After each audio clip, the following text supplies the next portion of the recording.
Hello, everybody. Let's see if I can pull this live up. I do hope you guys are doing well tonight. Let's see. Is it going to work? Maybe. Who do we have here tonight?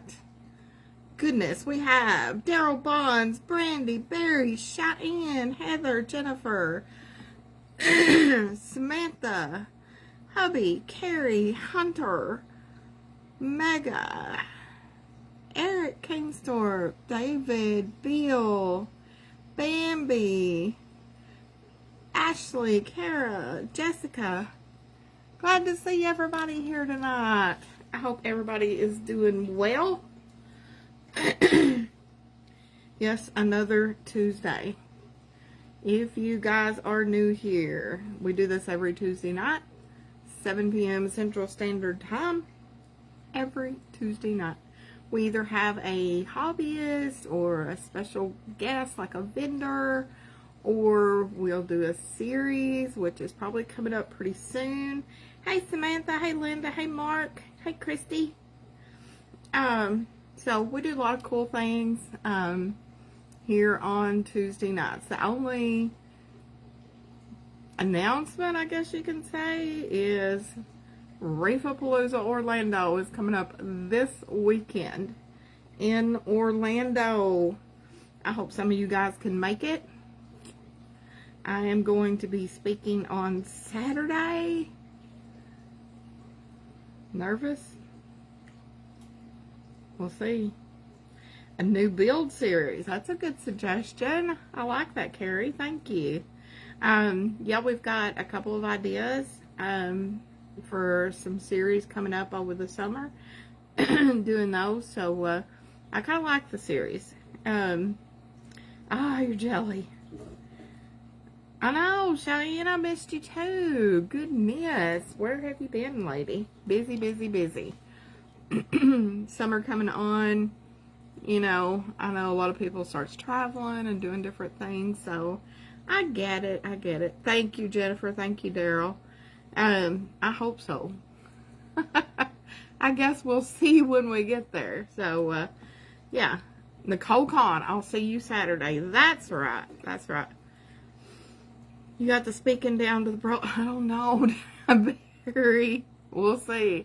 You're going to be sitting out there. You're going to be watching. So, y'all cheer me on. So, and those of you that can't come, I get it.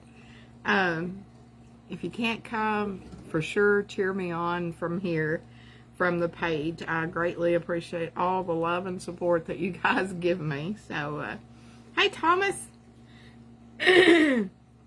Tonight we're doing a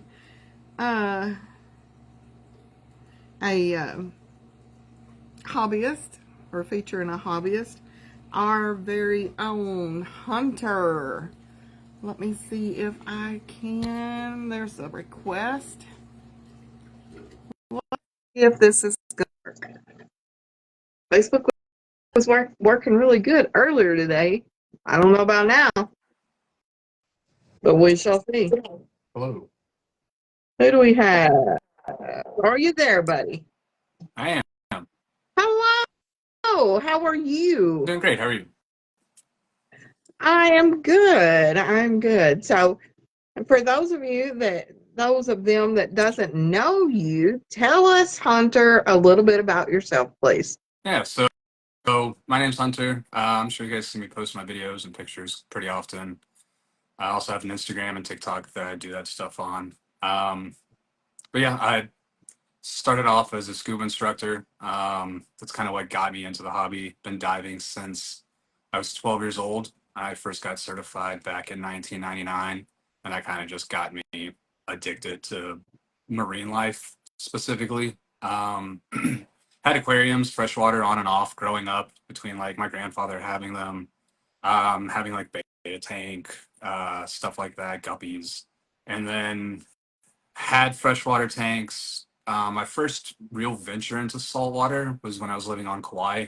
I basically bought a 10-gallon Alight filter a hang on deck filter and went to the beach, grabbed some sand, grabbed some water, threw it in there, grabbed some rocks that I thought looked cool on a dive, tossed that in there.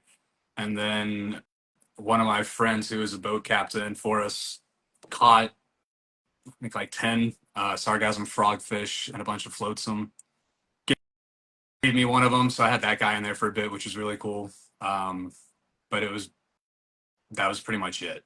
And then came back here, was into freshwater again, and I started working at my local fish store that I was going to called Premier Aquatics, and knew the freshwater side of things pretty well, but didn't know saltwater.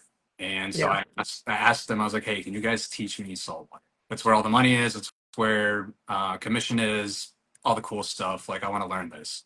And they tossed me a Waterbox 25 Peninsula, AI Prime 16 HD, some sand, some rock and water, and said, figure it out. And so that's really how I got into this side of it. Ah, that's pretty cool. So you've actually been doing saltwater and stuff for quite a while, right? So 3 years, I think.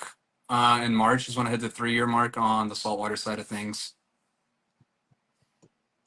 That's awesome. That is so cool. That is so cool.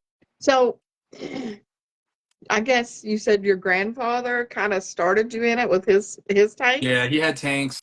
He had a bunch of tanks when I was growing up, and then I remember specifically having two, what were they, the dwarf African frogs or whatever, Oh, and they were named Hippity and Hoppity, and I'm pretty sure I lost them in the blizzard of '93. I think we lost power and they were upstairs, and then just couldn't get up there, and so.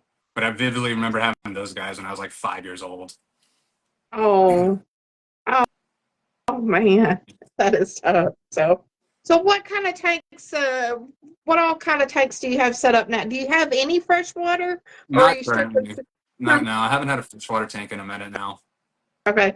So you just have the salt water. So uh you mind showing us one of them? And how many do you have? I have two. I've got a 40 breeder with a kind of DIY all-in-one chamber across the back that I traded for from a local reefer, and then I've got an IM 15 Nuvo cube in my bedroom. Oh, awesome. Awesome. You can You go mind showing take a us look. one of them?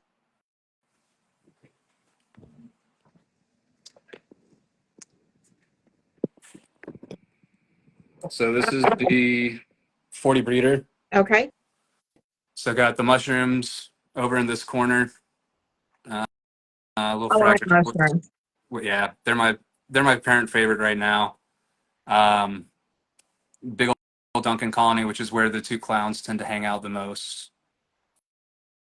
Big green mushrooms that recently split. That I'm sure you guys might have seen the pictures asking why do I have a giant donut of a mushroom? Exactly.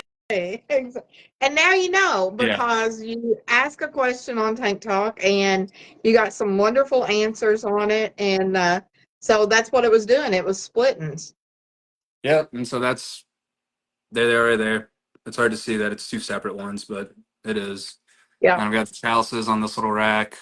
Uh, that forest fire you saw me knock off and have to move into this tank when we were doing our little test earlier, because of one of the rogue anemones in my bedroom tank. But this is where all the SBS are hanging out. Is up here, and I've got a little frag rack of all the little nubs I've made. So how long has this tank been set up? So this one was converted, or I guess consolidated from my Waterbox 25. Okay. But this was moved into in February, March maybe. It hasn't been set up too long. Um, and you can see it's kind of hodgepodge together. I've got two different lights, um, but it's working. Everything seems to be happy so far. Hey, that's one thing about it. There are so many different ways to reef, and you said hodgepodge together, two different lights. But if it works, it works, you know. And that's what I go by is if it works, you know. So it looks like everything is growing really nice in there. Yeah, and then this is the bedroom tank. This is where the ones that like to make the bubbles and then pop them. Yeah. That's those two right there. This is the anemone that split and then decided to try and kill that forest fire for a third time. So it finally had to just get pulled out.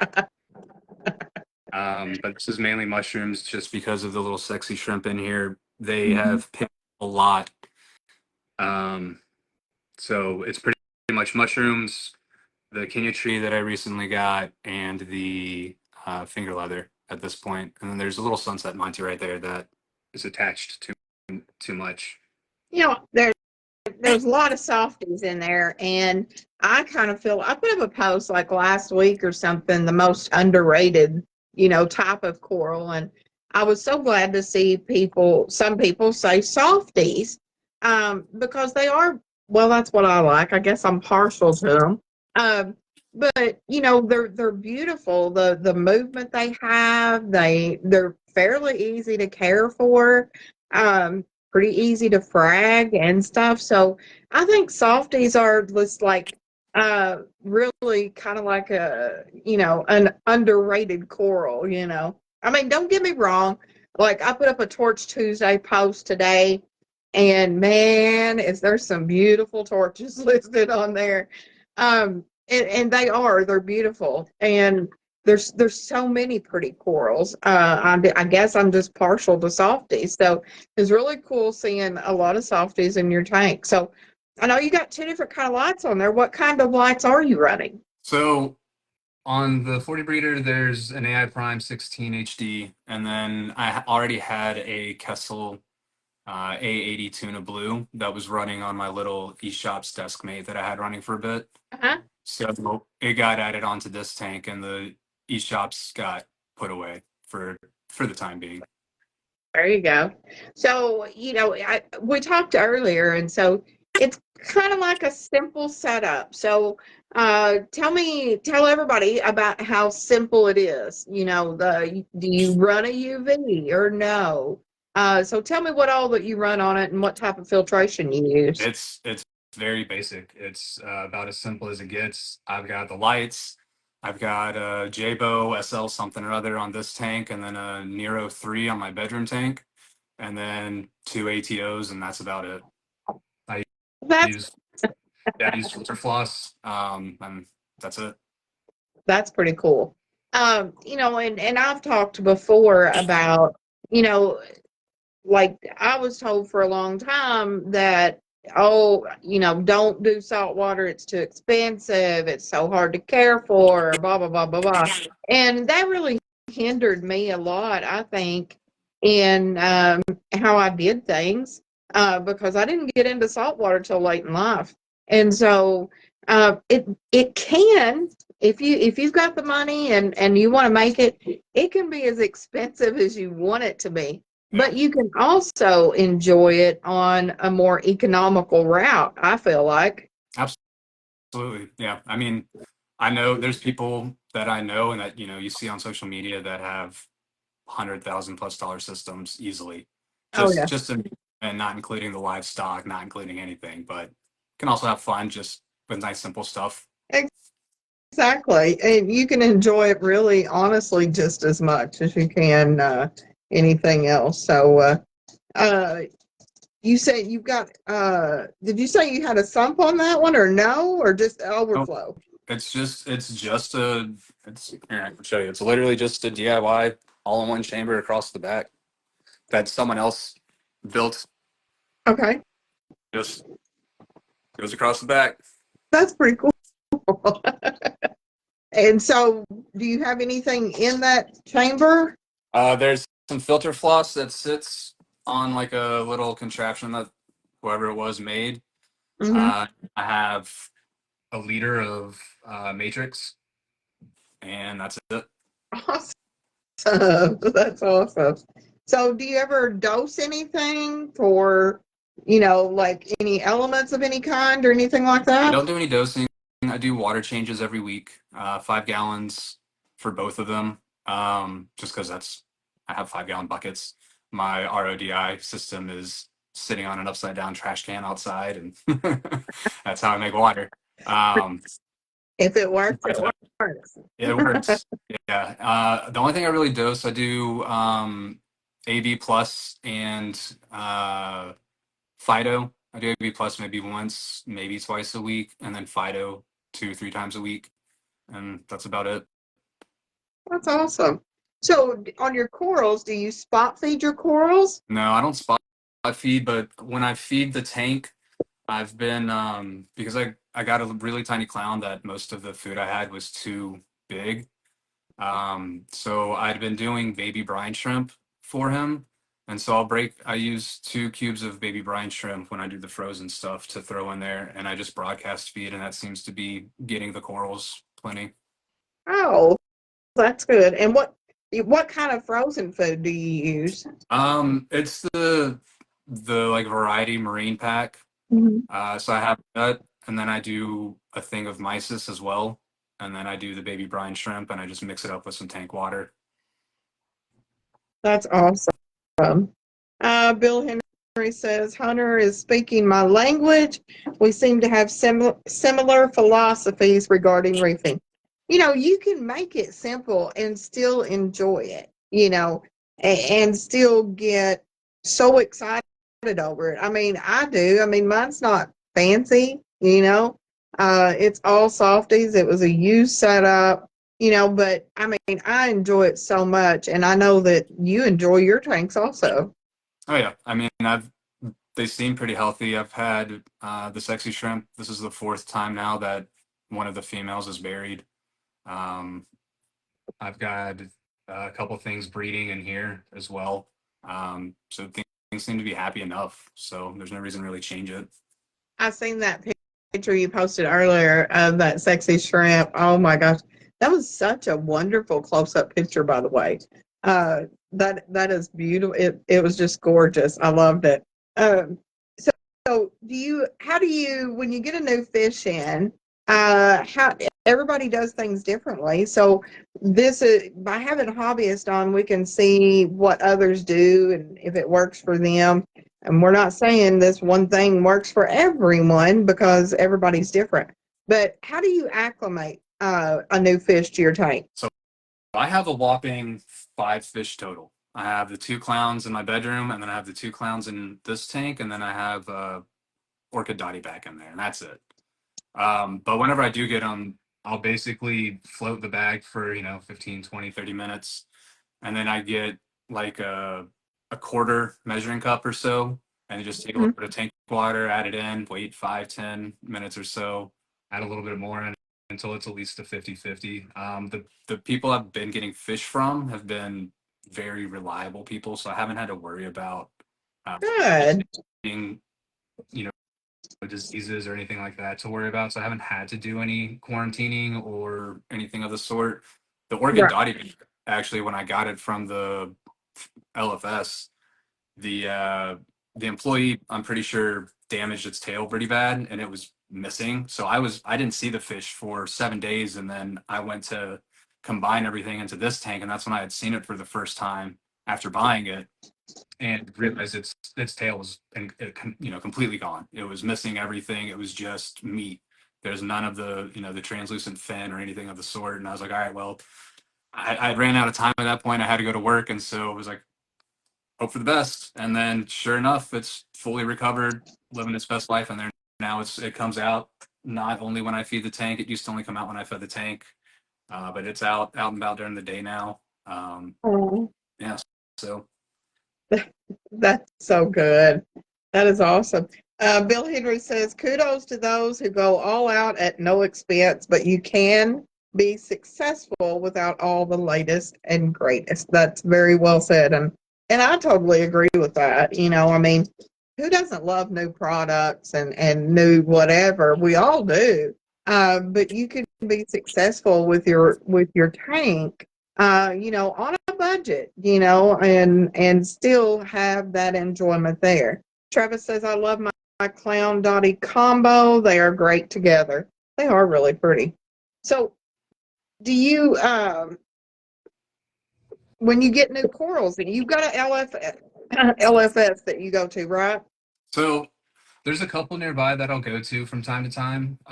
The one that I worked at, I venture to the most just because every now and then I'll still get my employee discount. But just so I can see the people that I worked with and friends with. But for the most part, I've gotten most of my coral, especially recently, just from local club members from the reef club that I'm, in this area. Uh, Whether people are giving it away for free or next to free, or we have auctions, so things like that, and that's where I get pretty much most of what I've gotten so far. That's awesome. That's awesome. So, I know you said that your overflow, your extra chamber there on the back of that 40, was a DIY by someone else. Have you ever done anything much on the DIY as far as the hobby goes? The only thing I've DIY'd was a frag tank that I completely failed at sealing, and it had a little blowout. Luckily, I was here and caught it, Right. so it didn't just ruin my hardwood floors. Um, Hopefully, I can convince someone nearby to help me figure out how to actually seal it properly, and then I can get it up and running at some point. Hey, that's how we learn though. If we don't try, we don't, we can't figure it out, So at least putting forth an effort and trying, to do a DIY or a project or something like that is really awesome, to be able to do that. So, um, do you have any, do you go to a local reef club? Yeah, so they recently made me a moderator on the forums, but there's the Atlanta Reef Club here in Georgia. It's pretty big. We have forums online where post things for sale. There's auctions.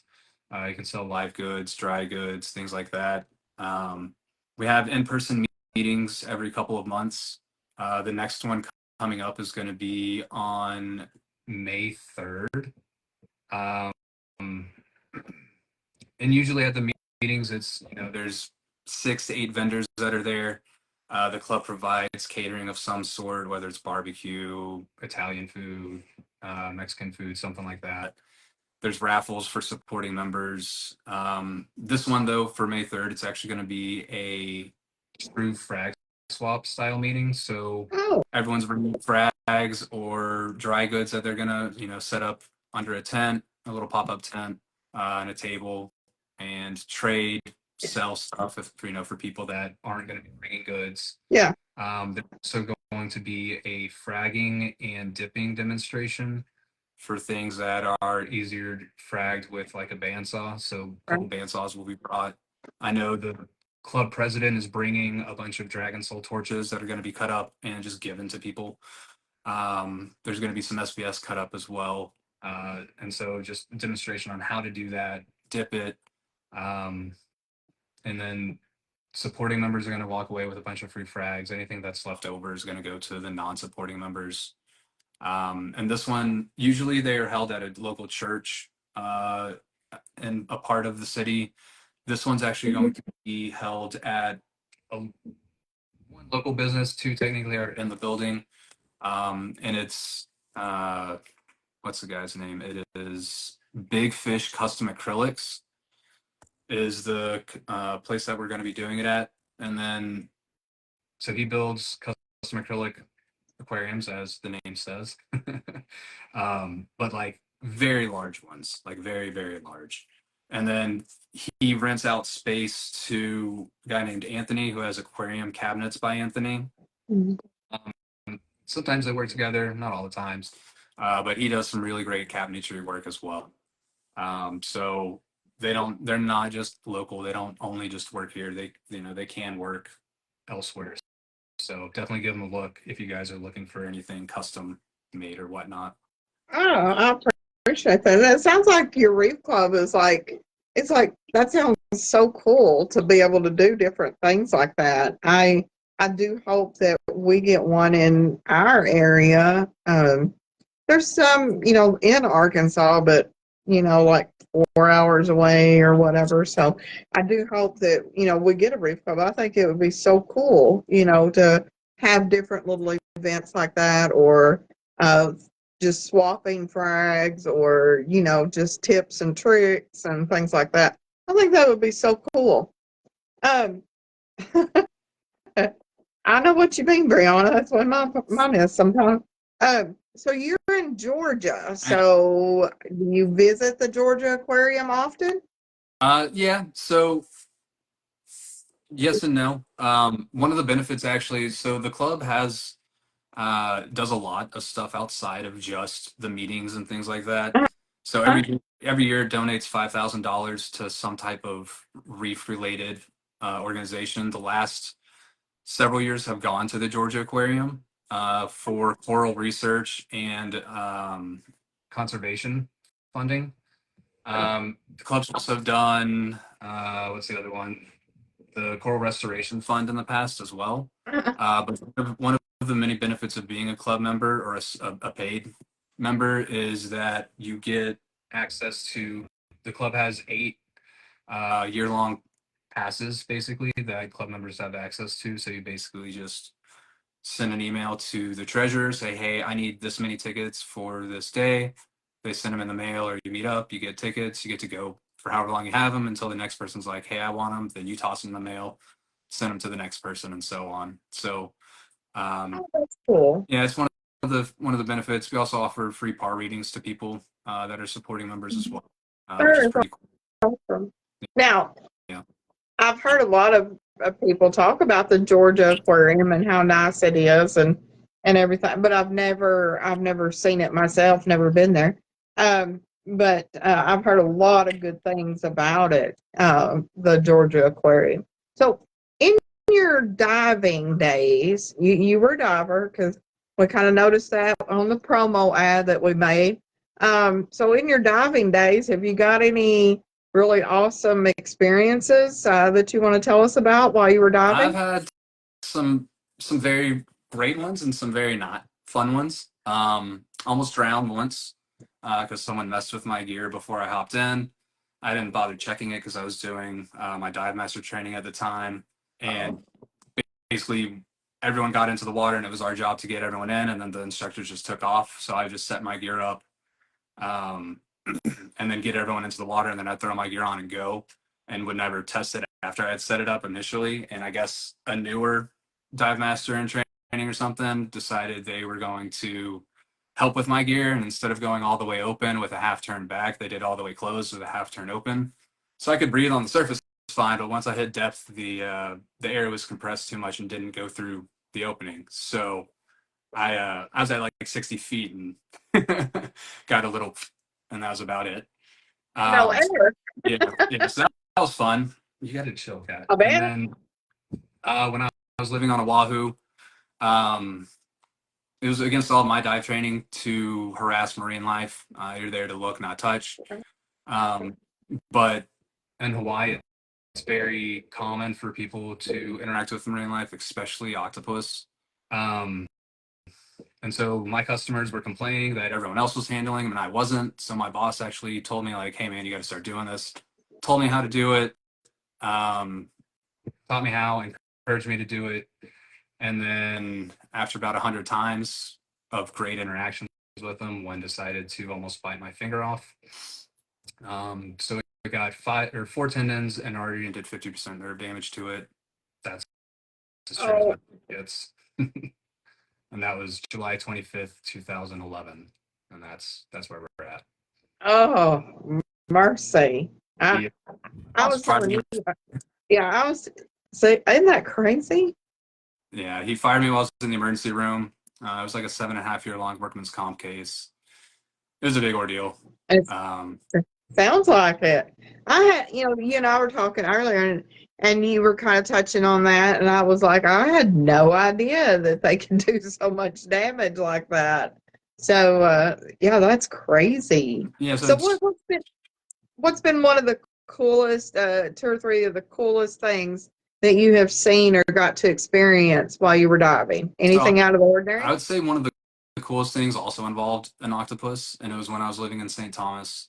And I happened to stumble upon a female octopus that had denned herself up in a little coral outcrop and had her eggs strung up, 100,000 plus little grains of rice essentially. And it was really cool. I got for 2 to 3 weeks. I essentially would brief non-certified divers, so people who'd never even been scuba diving before. I'd be like, hey, look, you're going to see something you'll probably never see again in your life. I'll probably never see again in my life. And I would tell them, like, when we get there, I'm going to say, everyone, line up right here and stay. Mm-hmm. I'm going to grab or call you over one at a time. You're going to do nothing but just breathe. I'm going to grab you, pull you over. You're going to look at it, and then I'm going to shove you away, and I'll call the next person over. Because I wanted to not harass it as much as possible, but it's still such a cool thing to interact with and to get to see and experience. So Wow. I would take the little rocks because she would den herself up and like had rocks barricading herself in the little hole. So I would just carefully pull them away, grab people, show them it, shove them off, let everyone see it, and then carefully place the rocks back up for her. That is pretty cool. That is really cool. And like you said, it's just something different to experience, to see, and to share with others. And that's what this hobby is about: is sharing with others. And you know, uh, either the knowledge that you have or the experience that you've had, just passing along a tip or anything that has worked for you. That's really awesome. I I'd, love that. I'd say Yes. the other thing really cool that if anyone can get to experience, they should try down in Roatan, Honduras. That's where I did all my dive master and instructor training at. Uh-huh. But in that southern part of the Caribbean, there's these things called, it's referred to as a string of pearls. But essentially, you go on a night dive and you want to do it when it's a new moon, so there's not a lot of light out, and you turn your lights off, you let your eyes adjust. And the best way I can describe it is it's like seeing a little blue depth charge to go off. So it's just a little blue flash, a little blue flash, a little blue flash. And it's these little shrimp, and it's their mating signal that they send off. And so you just see this tiny little blue speckles just flickering. Um, it's really fascinating. I led 2 different trips down with different dive companies I worked for here in Georgia down there, and every time I told people, I was like, you're gonna feel some type of way when you see this, and pretty much most people were like, yeah, I had tears. It's really incredible just to see and experience. So if you ever get a chance to go down there and do it, I had suggested. That is awesome. That is so cool. Now, is there some place that you've not been that you would really like to dive there? So all my diving's been in the Caribbean and then Hawaiian Island. I'd love to get to like Truk Lagoon or Palau or Indonesia or somewhere out there. Um, would be the bucket list for sure. Oh, wow. That is really cool. Cheryl said night diving is her favorite. She dives also. Yeah, And was it Cheryl or somebody said, maybe it was Sandy? Someone said that they've dove in the Georgia Aquarium, I believe. yeah, I I did. believe that. Well, I dove it once. It's pretty cool. It's the first time I was able to swim with penguins and whale sharks. Um, it's a really neat dive for sure. Travis says he wants to dive the Red Sea. Oh, Yeah, I bet that would be. to do that. I went on the birthright trip and we didn't have a chance to.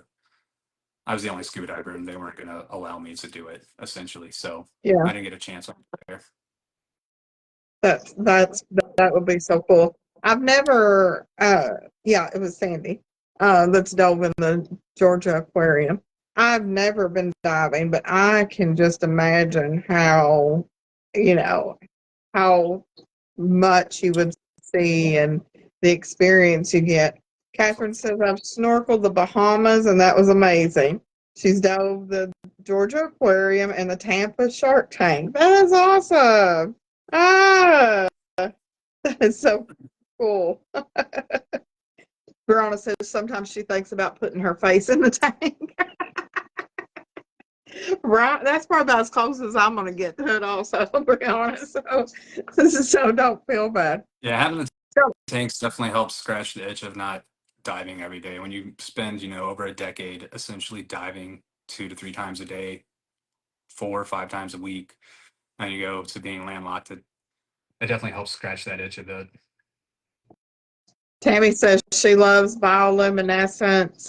It's such an awesome thing to see. I bet it would be. Yeah, I bet it would just be it's amazing. otherworldly. It really is. That it, yeah. I just can't imagine. So, yeah, that's some wonderful experiences that you've had, and well, except for that shark nearly bite, or I mean that octopus nearly biting your finger off. That wasn't Uh, nice at all. no, but I still love them. I mean, they're fascinating creatures. It was my fault. Um, I was messing with it. I think what happened because people thought an eel got me, like a big green moray, but if it was a green moray, I wouldn't have that finger. Um, it would have been shredded to pieces, or it would have just been taken. So the fact that it was two clean bites, and I still had octopus tentacles wrapped around my hand when I got onto the dive boat. It was the octopus that did it. But I think a big green morph went around the backside of the coral outcrop that it had drugged me over to, and then it had two options: get eaten by the eel or go the way that my hand was. Because Oh my. the hand got bit was actually on the mantle, and the hand, my other hand, where the beak was wrapped up in the tentacles, and it literally just turned in two bites and then took off. So Wow. Wow. Rick Cowan says he's dove in most of the world's oceans and it's amazing every time. I bet it would be. I'm not jealous at all. Um, Samantha says she's done several night dives with bioluminescence in the water. Yeah, I guess I'm just like, I don't know. I'm the odd one out. I've never been diving. Um, but I think it would be so cool. Just even just to snorkel. I just think that would be cool, so actually. if you can snorkel, you can scuba dive. It's way easier than snorkeling. Because snorkeling, you have to worry about the water getting into your snorkel and it turning into a straw. As long Yeah, as you can breathe and kick your legs, you can scuba dive. that would be me, sucking that water in like through a straw. Henry is asking you, did you do the manta dives in Hawaii or the magic dives? So I have so many instructor friends about the pelagic magic dive. They're like, I wouldn't pay to do the manta knife dive. Like they did it and they didn't say, you know, it's cool, but they would pay over and over again to do the pelagic magic dive. And that's one thing I regret. I never made it to Big Island, or yeah, I never made it to Big Island to do those dives. Um, I only dove Oahu, Kauai, and Maui. Um, so I didn't get a chance to do those dives, but I really, that's the pelagic magic dive is one that I really, really want to do at some point. Okay, fill me in because I have no idea what that is. So you basically, it's a night dive and they tether you to a boat and you just hang at 30, 40 feet and you just drift and you have yourself and your flashlight and you just see what you see. Oh, how I could do that? Yeah, you see some crazy stuff. So that's one thing I definitely want to do at some point. Wow. Um, Barry, I've flown up and down the East Coast 100 foot off the surface. I prefer not being bathed. There's that. Um, let's see. Henry Denning says it's worth the trip. Paul, he has swam with the giant whales at the Georgia Aquarium. That Chad says, AKA fishing for sharks. Well, that I can see where that might come into play. I don't know. So when the octopus bit you, some people are bringing up that they secrete some kind of venom. Did you experience any of that with your octopus bite? No, it was just pain. It was a lot of pain. I had a lot. So on that dive, I had three non-certified divers with me at the time. And it was about a 15-minute swim back to the boat with me looking at it. So like my priority was to just get these people who had no idea how severe things were back to the boat without freaking them out underwater on their very first time underwater. Uh, and then I had to get onto the boat and, you know, like 6, 7, 8, 9 foot swell onto a catamaran with a ladder going up and down in the water, holding my finger together basically. And then when I got onto the boat captain he was like, "Do you need some paper towels?" I was like, "Yes, please." And so he went down under into the helm, got some paper towels, and they're like the shitty brown paper towels that like elementary schools have that don't absorb anything and are super coarse. And those are what he handed me. And as I reached for them and I took my hand off my finger, he goes, "Oh fuck." And I was like, "I don't need to hear that right now, Carl." And I just wrapped it up and just kind of sat there.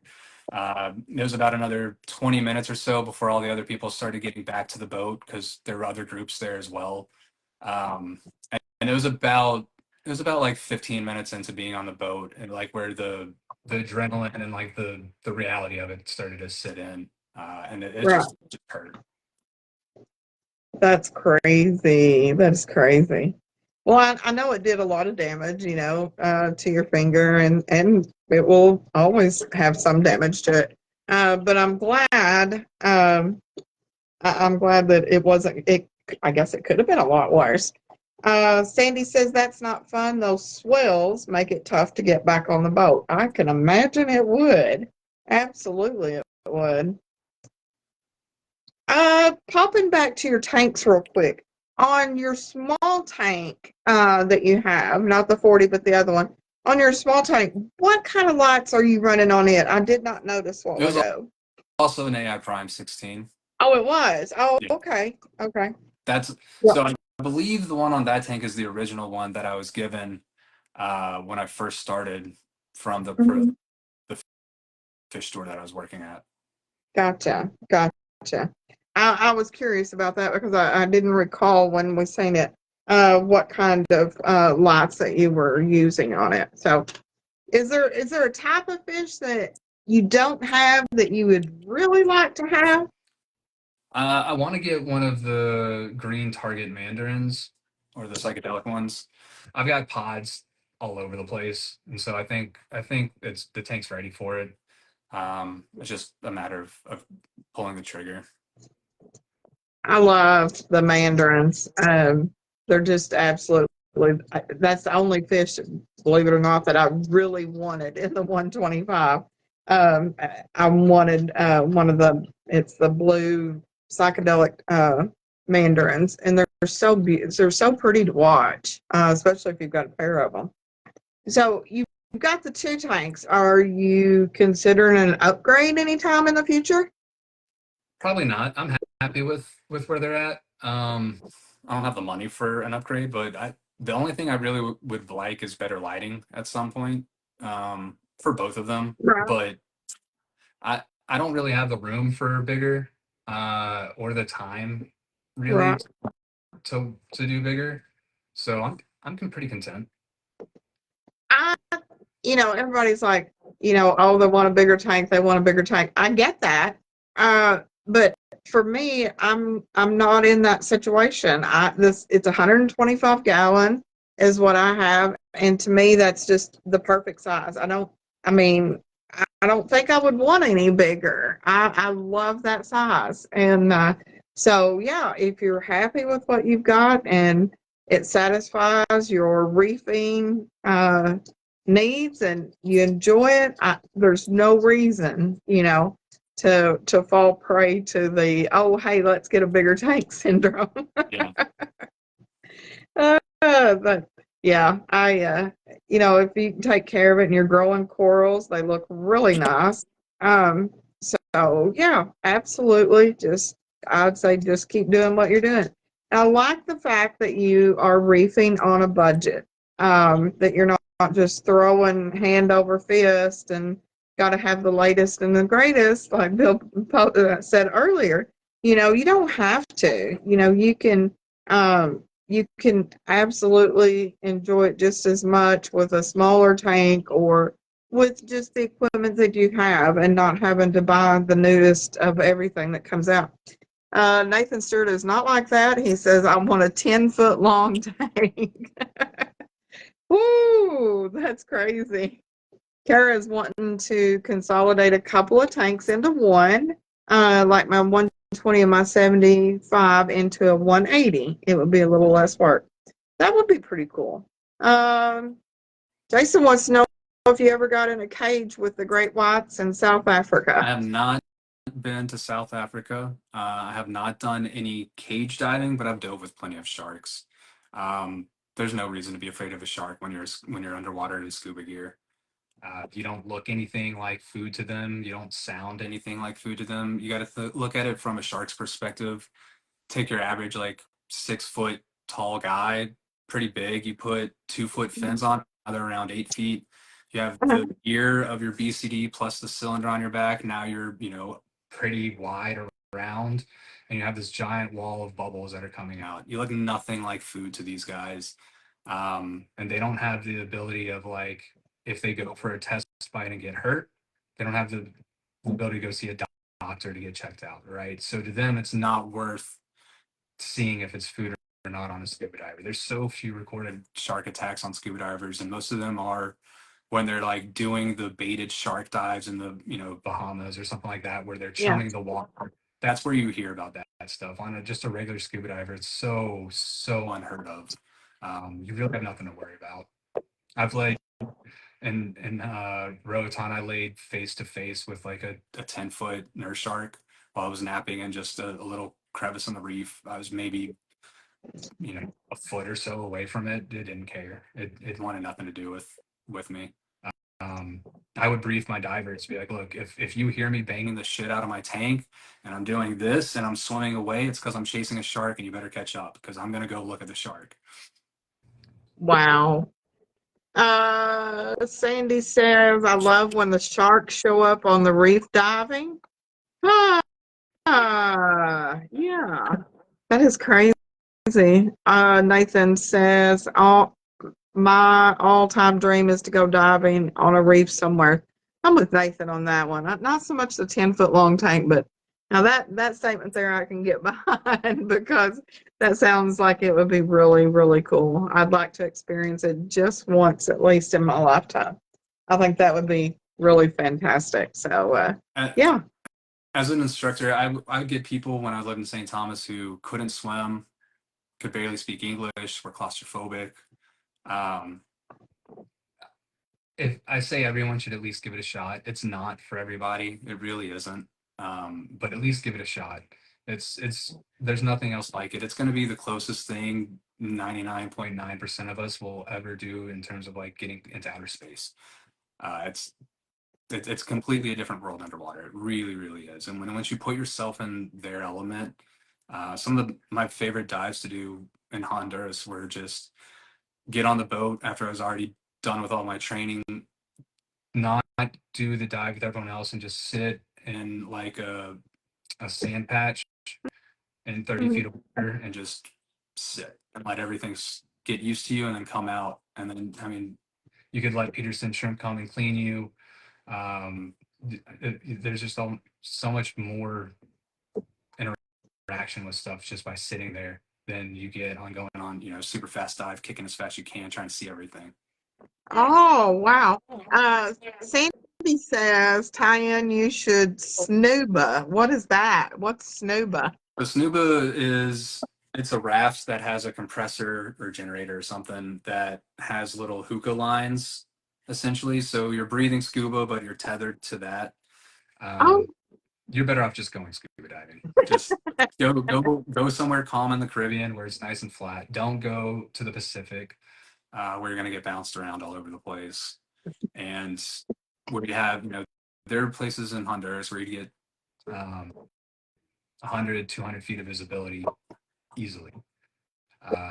You're somewhere where it's nice, calm, flat, clear water, lots of pretty fish to see to take your mind off of being underwater.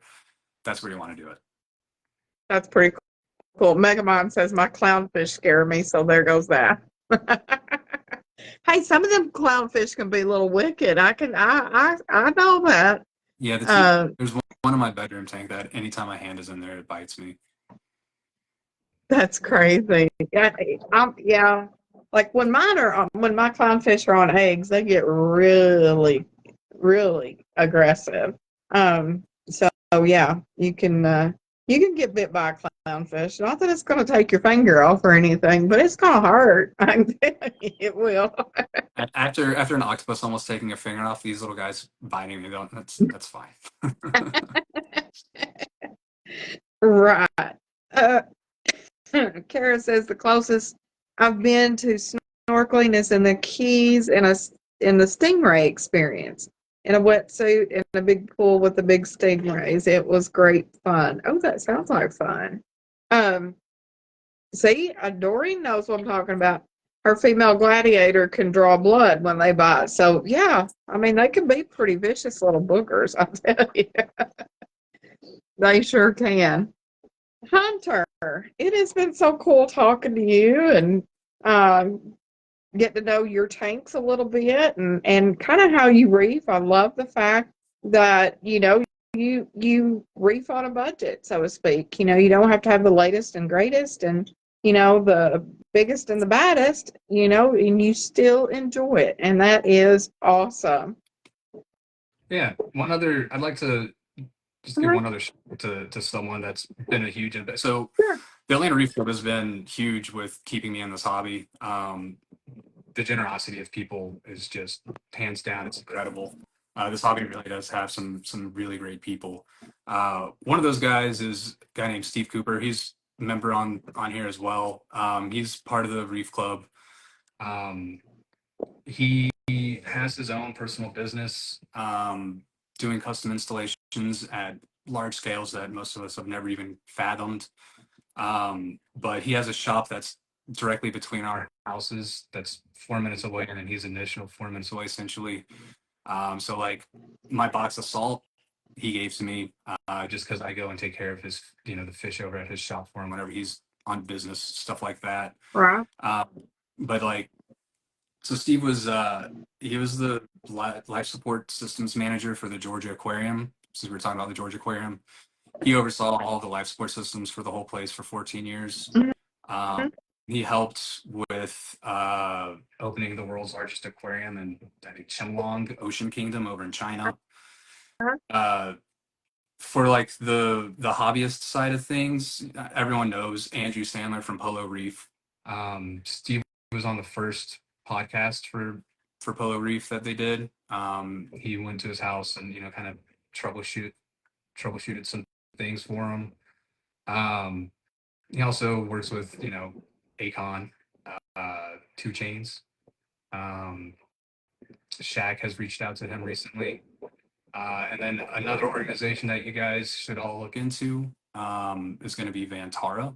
So it's essentially one of the richest men in the world. His son during COVID decided to open up a wildlife sanctuary, the biggest one in the world. It's not open to the public at all. It has no plans to be open to the public. It is all about the animals. Um, and they actually headhunted Steve and reached out to him and said, "Hey, we want you to come work for us." And he, I think I saw him hop on. He just got back from being over there, talking stuff. So could definitely give him a check out if you guys are ever interested in anything crazy or just want to see some ridiculous scaled systems. Most of his clients have NDAs, so can't really talk about them. But you're talking about 5,000 plus gallons, fish only, reefs, things like that. Right. Well, that is cool. That is cool. I love your reef club that you've got, that you attend uh, and all that. I love the fact that you're enjoying your tanks just as they are. You don't have the desire to go bigger, badder, whatever. I think that's wonderful. And your reefing club, I think that is cool. The things that y'all do. I've been trying to get little ideas, and I'll probably put a post up in, maybe in a couple of days or something, asking about reef clubs and what all that you guys do and different things, because I'm hoping that either somebody or myself, one, if I can't uh, get someone else to do it, is to start a local reef club for us. Cara Boardwine says, what is it called again? So his company is called Aquatic Life Designs. Aquatic Life Designs. If somebody wants to type that in the comments so we don't forget it. Brianna, you miss your reef club? I bet. I mean, I would love to have a local reef club that I could go to and swap frags or just talk tanks and stuff like that. I think it would just be really, really cool. I've gotten like, just to kind of give you an example of what Mhm. I've gotten from club members. The Duncan I paid $10 for. So that Duncan's $10. The Forest Fire Digi right there was $10. Trying to think what else. Uh, the grafted digitata back there, the green and orange one, that was I think 12 or 15. The purple stylo and the rainbow stylo were I just traded something I think for. Um, these blue chalices came from Steve. So those chalices came from him, as well as the Gonzo Golden Dragon mushrooms. Um, so like just pretty much everything, most of the stuff in this tank came from club members, one one way or another, basically. See, that is really, really cool. I love that. I love the fact that, you can swap or even, like you said, $10, $20, whatever, make it affordable like that where everybody can be able to enjoy it. So, what was the name of the sanctuary that isn't open to the public? It's called Vantara. Vantar? Vantara. Vantara. Vantara. There you go. Okay. You typed it in the comments. I was Yeah. fixing to too, but I lose my train of thought when I start trying to type and stuff. It's called Vantara. There you go. And the aquatic life designs, they are on Instagram. Go ahead and check those out too. They've been it's been a good experience with Hunter for Hunter with them. So yeah, go ahead and you have get a nonprofit in Idaho. Oh, that's cool. You helped get a nonprofit in Idaho. That's awesome, Nicole. That is really cool. Um, so yeah, I appreciate you, Hunter, for coming on and talking with us. Yeah. Thank you. It's been a lot of fun. Seeing I always love seeing how everybody keeps their tanks and what they do, what they expect. Now, do you attend any shows? Have you been to any shows? I have not had a chance to go to anything, just money and time wise. I'd love For to. sure. I was hoping to really get down to Rap Orlando, but didn't work out. So maybe next year be able to plan for something. There you go. That would be good. Plan to. I enjoy the shows. I love attending. I'm honored to have been asked to speak at Orlando. We're going to see how that's going to go. But I'm excited to go and see everyone and meet some people that has been on the page, but I've never got to meet them in person. So that is always a highlight to do that. So I encourage anyone, if you can at all possible, squeeze in or whatever, a show now and again, just to go and experience it, because it's very wonderful to walk through those doors and know that everyone inside those doors has the same mindset as you. So I love that. I love that. It's like a whole nother atmosphere. Thank you, Paul Frazier, for dropping Aquatic Life Designs link. Thank you very much. I appreciate that. So, well, Hunter, we're going to spin the wheel. We're going to spin the wheel. We're going to give away a couple of things. Let's do it. Yeah, let's do this. Let's do this. Let me get this wheel pulled up right here. First thing we're going to give away. Yeah, and you're gonna be sad if you missed the slot, because it's good to talk to other people and see how they rate, and then you got the wheel spin. So first up is a gift card that was handed out at Reefapalooza Dallas in March at our Swag and Spin dinner. Melissa Johnson had won that. but she wants to give back. So we are actually, I talked to Barrier Reef today, and he said, sure, absolutely. So we're going to spin the wheel for a $100 gift card that's being given back by Melissa, and it is from Barrier Reef. And if someone can drop Barrier Reef's link in the comments, I would greatly appreciate it. Here we go, guys. $100 gift card to Barrier Reef. And it is number 15. Number 15. Let's see who that is.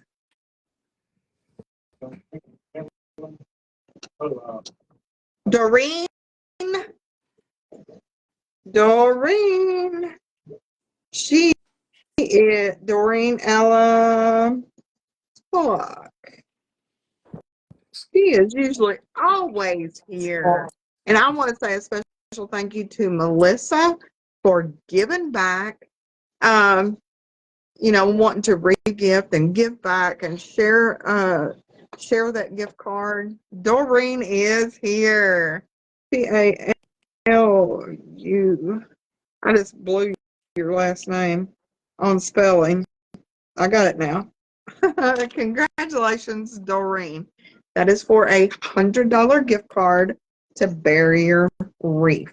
Congratulations, Doreen. Let's see. Thank you, Cheyenne, dropping Barrier Reef's link. Barrier Reef gave back so much to us when we did when the Swag and Spin dinner was put on in Dallas. They were just wonderful. All the vendors were wonderful. But they were really awesome. And so yeah, congratulations to Doreen.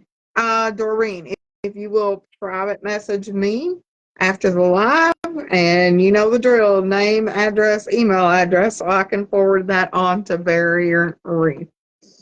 And guys, we are going, one of the things that we talked about tonight was with Hunter was his corals. He got some at really great prices or traded for with it at his reef club and stuff. So we talked a little bit about the corals and the things that he likes. He had a lot of softies in there, which I really like that. But we are actually going to give away this book right here. It is called A Practical Guide to Corals. And it's a hardback book. It's pretty awesome. It's got a lot of really cool pictures, descriptions.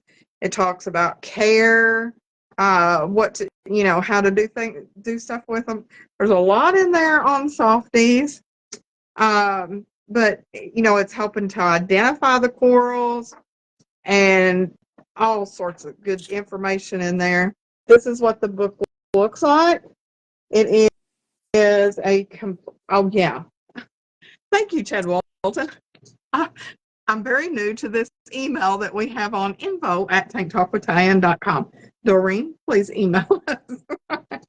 This is called A Practical Guide to Corals for the Reef Aquarium. So this is a pretty nice book. I think any one of y'all would be very happy to get a hold of that. That book is on your list, Kara said. Well, Kara, we're going to spin that wheel. You might have to take it off your list. Who knows? Here we go, guys. This is for the Practical Guide to Corals. The book. Look, it's really awesome, too, I might say. Number 45. Number 45. We got to see if they're here. That's one of the things. You've got to be here to win. Jason Cox. Jason Cox. Thank you. He was here earlier. You called dibs. Hey, that's all right, Brianna. No worries. Jason Cox. Let's see if he's here. Guys, this book is like really cool. It gives it there's bubble coral. Jason is here. Jason, can you use this book maybe? The Practical Guide to Corals.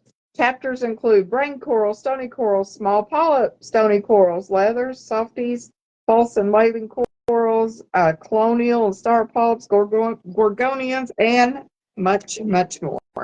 This is like a really cool book.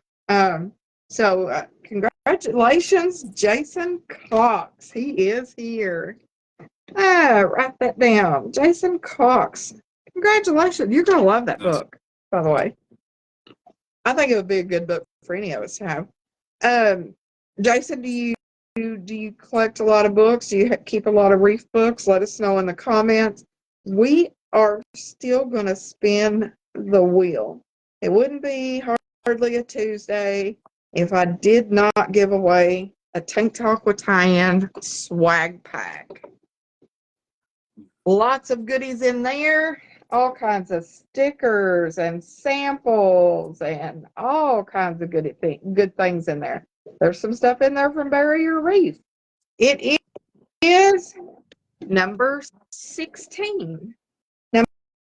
Number 16. Let's see who's got that. Hey, Mike. I'm sorry. Carter Johnson. Awesome. You did win another book from us, didn't you, Jason? You sure did. Carter is here. Congratulations, Carter. I feel like that's the first time they've all been here on the first spin. Isn't that cool? Hey, we were 3 for 3, so hey, you can't blame that. Absolutely, Brianna. You just messaged me away, sweetie. We like to give stuff away. This community is very good at giving back and supporting each other. And I do want to say, I looked right before we came live, and we are at 6,616 members. And if you guys have got any friends that you want to invite to the page, if you think they would fit in, it's great. Send them an invite. We would love to have them. It's all about quality over quantity. Jason, this is your second book. You won the New Marine Aquarium by Michael Pletta.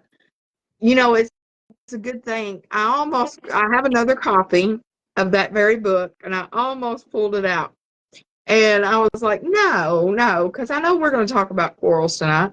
So that's why I grabbed this coral book. So congratulations, Jason. So Doreen, Jason, and Carter, I need all three of you to email your information to info@tanktalkwithtian.com. If you guys have not checked out our website, please do so. It's really cute. Lots of nice things on there. I thank Donna Martinek for doing all of that and surprising us with that at Reefapalooza Dallas. So, perfect. Thank you, Brianna. I would love that. Oh, Brianna, you ordered this? Oh, the New Marine Aquarium book. Oh, yes, that's an awesome one to have. I'm glad you're getting a copy of it also. Hunter, thank you so very much for coming on tonight and sharing your tank and your diving experience with us. That's greatly appreciated. Yeah, thanks for having me. Absolutely. And y'all, I will be on the road towards the end of the week. I'll still be on the page and keep an eye on it and stuff. So I'll still be around, but I am going to be on the traveling about. Be sure and turn your notifications on, especially for over the weekend. There's going to be a lot of lives on there. The talk that I will give will actually be broadcast live on Tank Talk. I got permission to do that. So if you want to watch it and you can't make it to Orlando, this is one way that you're going to get to see it. So be sure and tune in over the weekend. Saturday and Sunday, I'll be having some pop-up lives and talking to different people and vendors and stuff, and so I'm super excited about it. Hunter, you have a wonderful night, and I appreciate you so very much. Yeah, you as well. Thanks for everything you do for the community. Thank you very much. And y'all, everyone else, have a wonderful evening. And those that are coming, I will see you in Orlando soon. Take care, y'all. Good night.